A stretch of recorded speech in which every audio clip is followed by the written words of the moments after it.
What is up, guys? It is Jasmine and I'm back with another video. I hope you guys are all doing well. Today I wanted to do a missing persons video, and I realized that there's quite a few missing people, missing persons, whatever you want to say, that I want to do videos on, but there's just not a lot of evidence. So I decided that I was just going to go ahead and put them all into one video. That way we can at least get their name out, we can at least get their information out, at least spread the word about who they are and that they are indeed missing people. That way, if somebody sees this video, they'll be able to at least recognize them and be able to call authorities or do something.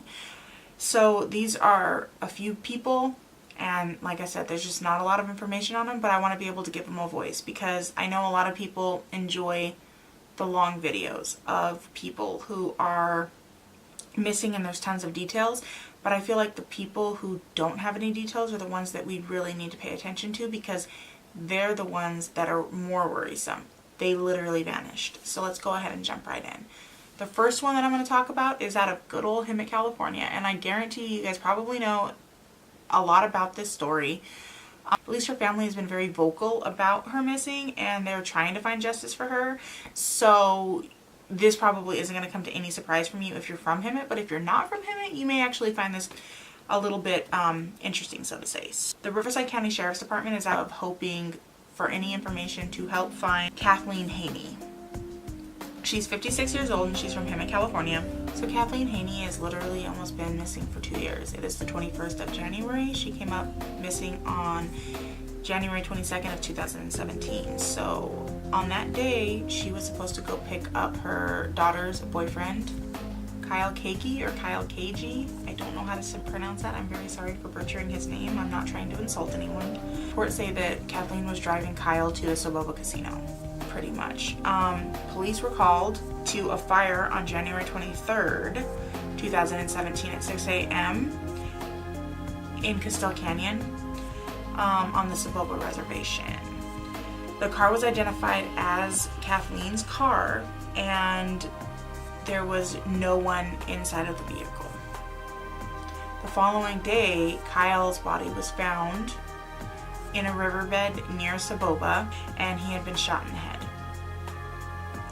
Haney's daughter is afraid that her mother was probably killed because she was a witness to the murder of Kyle and that she didn't actually do anything wrong. She was just kind of like at the wrong place at the wrong time. Her exact quote was, "I think my mother was collateral damage because she was a witness to whatever happened to him. My mother would have never given a ride to someone if she knew they were dangerous." Sadly, 2 members of Kyle's family were actually found dead within that month.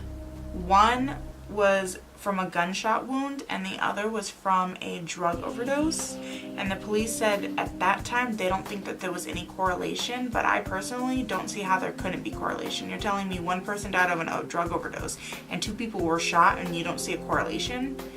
I don't know if things have changed so far. I couldn't really find any information, but I think there is definitely a connection, and I think I agree with her daughter that she was collateral damage, unfortunately. Her daughter is wanting to find her mother. Her daughter is wanting peace, and her daughter is just hoping for the best outcome, but she's also trying to be logical with her thought process. Police said that if anyone has any information regarding this investigation or who knows the whereabouts of Haney, is encouraged to immediately contact investigator Jose Vasquez of the Sheriff's Central Homicide Unit at 760-393-3529. The next victim that we're going to be talking about is going to be out of Jacksonville, Florida. Jacksonville Sheriff's Department is investigating the disappearance of an 18-year-old man. According to a JSO incident report, Corbin Odell Johnson was last seen by his mother at their home at 9:30 p.m. on July 11th of 2018. Johnson's dad told authorities that he had taken his son to a job interview for UPS earlier that day at 5 p.m.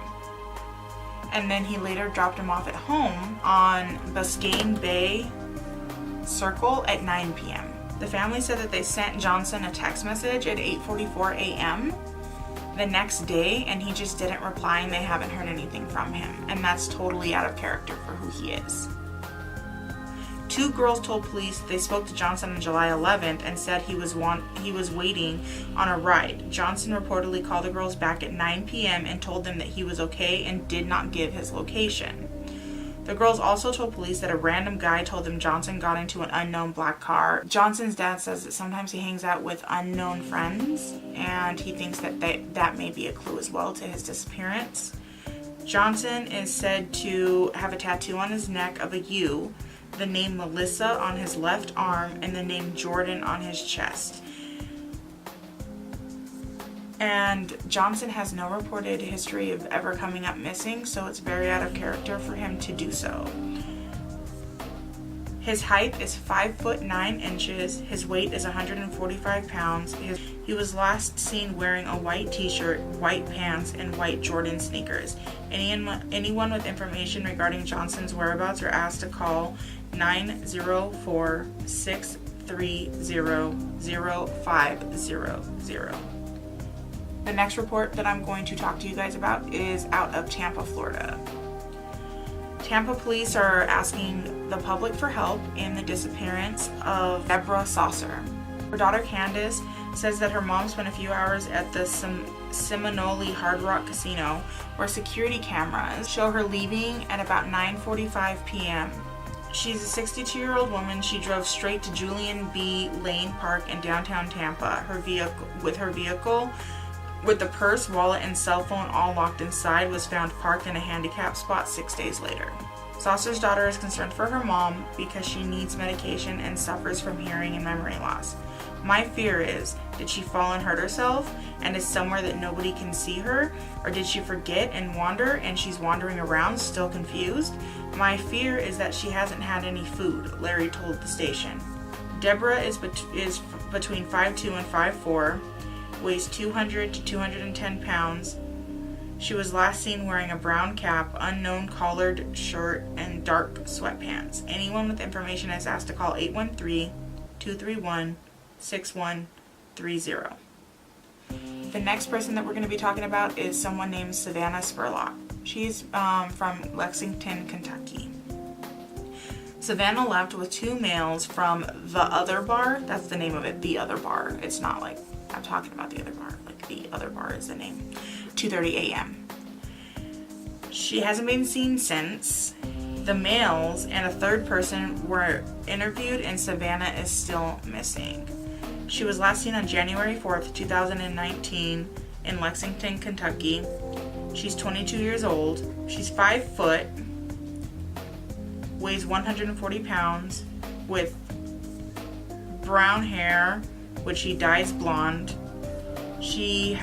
Which is just below her shoulder. She has brown eyes, a piercing bead above her lip and ears, and her last known clothing was a black sleeveless shirt, maroon skirt, black heels. She has a tattoo on her foot of a sun, Roman numerals, U.S. Navy, and a flower on her ankle. On her shoulder she has a rose. On her back she has a tattoo that says, "I am her daughter." And on her right torso she has a Bible verse saying that is Philippians 4:1. If you have any information, please contact the Richmond Police Department at 859-623-8911. Her case number is 1900033. This last one, my friend ended up sending me. He was in one of my videos. We called him Charles. We're not going to talk about that, but anyways, that's him. He sent me this link, and this is actually from a very long time ago, but we're going to go ahead and bring light to it because it was just published recently. So the remains of a little boy found in May of 2004 in the area of Rancho Bernardo Community Park and Interstate 15. A pair of hikers were in the area and they spotted a dark green jacket on top of a duffel bag. The remains were reportedly inside of the duffel bag, along with an array of clothing items. Forensic isotope analysis revealed that the child's mother most likely spent time in the southeast while she was pregnant, and she may have lived in Texas after the child was born before moving to Southern California. Now, you're probably wondering what an isotope analysis what that is, and pretty much the best way that I can describe it, and from what I'm aware of, I could be wrong. If I'm wrong, go ahead and correct me. But what it is every molecule in our bodies, including those like that are found in like our hair and our nails, like any molecule in our body, right? Made up of different elements. And each element has like different ratios. There's different elements of stable isotopes inside of those elements. So isotopes are like they're what's different in specific like chemical elements, which are different in the neutron number and in the nucleon number. So pretty much, this isn't working. It has a lot to do with like atoms and neutrons and that kind of stuff, but pretty much isotopes are like the variants of particular chemical elements that are found inside of the cells in our body, and those cells are linked to other water sources in different places. And when we're putting so pretty much the water in Texas is going to be different than the water here in Southern California, and they were able to look at the cells inside of the body. They were able to find out that the cells matched the water that was over in Texas, and that's how they were able to go ahead and kind of show it, and track down a little bit of the history of this little boy. I'm gonna go ahead and insert pictures of what they think that he should have looked like, because he was pretty decomposed by the time that they found him. I'm also gonna insert all of the clothing items that were found with him. So if you guys have any information, you guys are encouraged to go ahead and let your local police department know, and they'll be able to get a hold of who they need to get a hold of in San Diego. And that's gonna be it for this video. I hope you guys enjoyed it. If you did, go ahead and give this video a like, subscribe, and I'll see you in the next one. Bye.